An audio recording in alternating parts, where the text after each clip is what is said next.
ମୁକ୍ତିଦାତା ଆସ,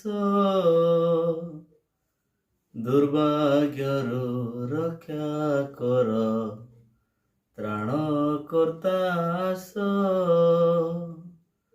ଆସ ଆସ ଆସ।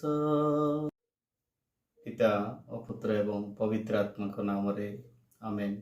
ସମସ୍ତଙ୍କୁ ପ୍ରଭୁ ଯୀଶୁଙ୍କ ନାମରେ ଜିସସ୍ ଗସ୍ପେଲ ୟୁଟ୍ୟୁବ୍ ଚ୍ୟାନେଲକୁ ଆପଣମାନଙ୍କ ହାର୍ଦ୍ଦିକ ଅଭିନନ୍ଦନ ସହ ଆଗମନ କାଳର ପ୍ରଥମ ରବିବାର ଦିନ ଆପଣମାନଙ୍କୁ ସମସ୍ତଙ୍କୁ ମୋର ଏହି ଚ୍ୟାନେଲକୁ ସ୍ୱାଗତ କରୁଛି। ଆସନ୍ତୁ ମୋର ପ୍ରିୟ ଭାଇ ଭଉଣୀମାନେ, 1 ବର୍ଷ ପରେ ପୁନର୍ବାର ଏହି ଆଗମନ କାଳର ପ୍ରଥମ ସପ୍ତାହରେ ଆମେ ପଦାର୍ପଣ କରିଅଛୁ। ଏହି ସପ୍ତାହକୁ ଆଶାର ସପ୍ତାହ ବୋଲିକି କୁହାଯାଏ ଏବଂ ଆପଣମାନେ ଥମ୍ବନେଲରେ ଦେଖିବାକୁ ପାଉଛନ୍ତି, ସାବଧାନ ପ୍ରାର୍ଥନାରେ ଜାଗି ରୁହ, କାରଣ ସେ ଆମମାନଙ୍କର ମୁକ୍ତିଦାତା ଆଗମନ କରୁଅଛନ୍ତି। ଏଣୁ ସମସ୍ତେ ସତର୍କର ସହିତ, ସାବଧାନର ସହିତ, ବାହ୍ୟ ପ୍ରସ୍ତୁତି ସହିତ ଆଧ୍ୟାତ୍ମିକ ପ୍ରସ୍ତୁତିର ଆବଶ୍ୟକ। ଆମେ ଶୁଣିବାକୁ ପାଉଛୁ ଏହି ଦିନଟିରେ ଅତି ସୁନ୍ଦର ଗୀତ। ସେ ଗୀତ ଶୁଣୁ ଶୁଣୁ ଆମମାନଙ୍କୁ ଏକ ମନ ଆବେଗ ଜାତ ହୁଏ। ଆମଙ୍କର ମନ ପ୍ରାଣ ଆଗମନର ଦିନକୁ ସ୍ମରଣ କରୁ। ଗୀତଟି ମୁକ୍ତିଦାତା ଆସ, ଦୁର୍ଭାଗ୍ୟରୁ ରକ୍ଷା କର, ତ୍ରାଣକର୍ତ୍ତା ଆସ, ଆସ ଆସ ଆସ। ଶୀଘ୍ର ଏହି ଜଗତକୁ ମରଣରୁ ତାରିବାକୁ ଅବତରି ଶୀଘ୍ର ଆସ, ସ୍ୱର୍ଗ ଛାଡ଼ି ଆସ, ବିଳମ୍ବଟି ନ କରିବ, ଆଶା ନ ଭାଙ୍ଗିବ, ଆସ ଆସ ଆସ। ତେବେ ମୋର ପ୍ରିୟ ଭାଇ ଓ ଭଉଣୀମାନେ, ଆସନ୍ତୁ ଆମମାନେ ଆଜିର ପ୍ରଥମ ପଠନ ପ୍ରବକ୍ତା ଜେରେମିୟା 33 ଅଧ୍ୟାୟ 14ରୁ 16 ପଦ ଏବଂ ଦ୍ୱିତୀୟ ପଠନ ତେସଲୋନିକେକୁ ପ୍ରଥମ ପତ୍ର 3 ଅଧ୍ୟାୟ 12ରୁ 4 ଅଧ୍ୟାୟ 2 ପଦ ପର୍ଯ୍ୟନ୍ତ ଏବଂ ଆଜିର ପବିତ୍ର ସୁସମାଚାର ସାଧୁ ଲୁକ ଲିଖିତ ସୁସମାଚାର 21 ଅଧ୍ୟାୟ 25ରୁ 28 ଏବଂ 34ରୁ 36 ପଦ ପର୍ଯ୍ୟନ୍ତ। ପ୍ରିୟ ପ୍ରଭୁଙ୍କ ଲୋକମାନେ, ଆମେ ଯଦି ଦେଖିବା ଆଜିର ମୁଖ୍ୟ ସାରାଂଶ ବାକ୍ୟ ଅନୁସାରେ, ସାବଧାନ ପ୍ରାର୍ଥନାରେ ଜାଗି ରୁହ। ସେ ଆଗମନ କରୁଛନ୍ତି। ଆଗମନ କରିବା ସମୟରେ ଆକାଶ ବିଚଳିତ ହେବ ଏବଂ ସମସ୍ତ ଜାତିମାନଙ୍କ ମଧ୍ୟରେ କ୍ଲେଶ ଘଟିବ। ସମୁଦ୍ର ତରଙ୍ଗ ତର୍ଜନ ଗର୍ଜନ ହେବ। ତର୍ଜନ ଗର୍ଜନ ହେତୁ ସେମାନେ ଅବାକ୍ ହେବେ।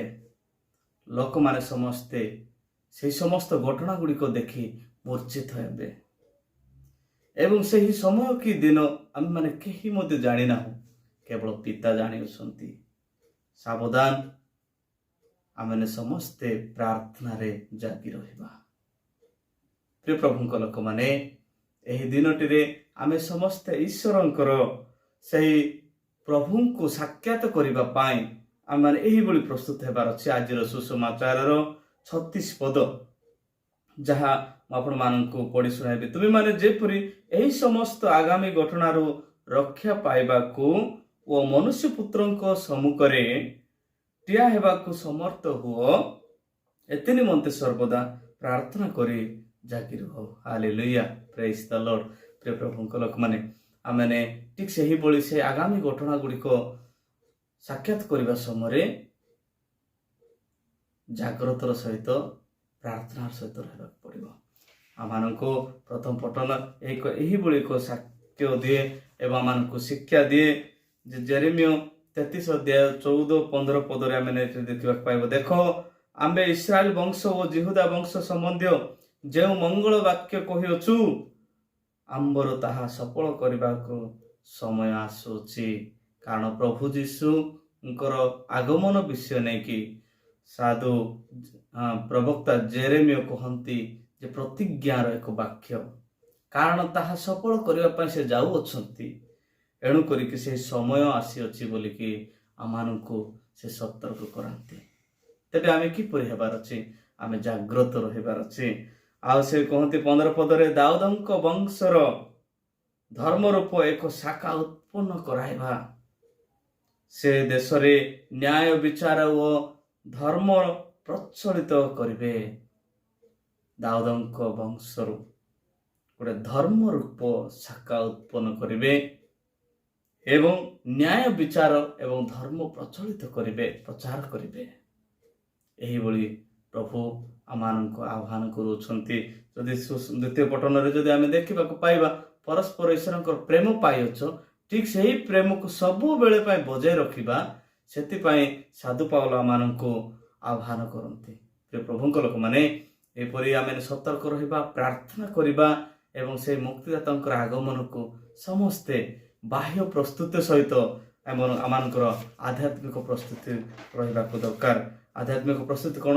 ଆମେ ପାପ ସ୍ୱୀକାର କରିବା, ଯାହା ପ୍ରଥମ ଯୋହନ 1:9 ପଦରେ ସେ କହନ୍ତି ପରସ୍ପର ପାପ ସ୍ୱୀକାର କରିବା ପାଇଁ, ନିର୍ମଳ ହୃଦୟ ରଖିବା, ପରସ୍ପରକୁ ପ୍ରେମ କରିବା।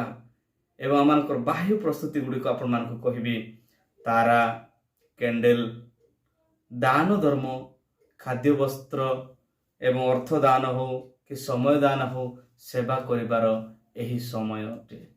ଏଣୁକରି ମୋର ପ୍ରିୟମାନେ, ଏହି ଦିନ ଗୁଡ଼ିକ ଆମମାନେ ଏହିପରି ପ୍ରଭୁଙ୍କର ସେବା କରିବା ଏବଂ ପ୍ରଭୁଙ୍କୁ ସ୍ତୁତି ଗାନ କରିବା।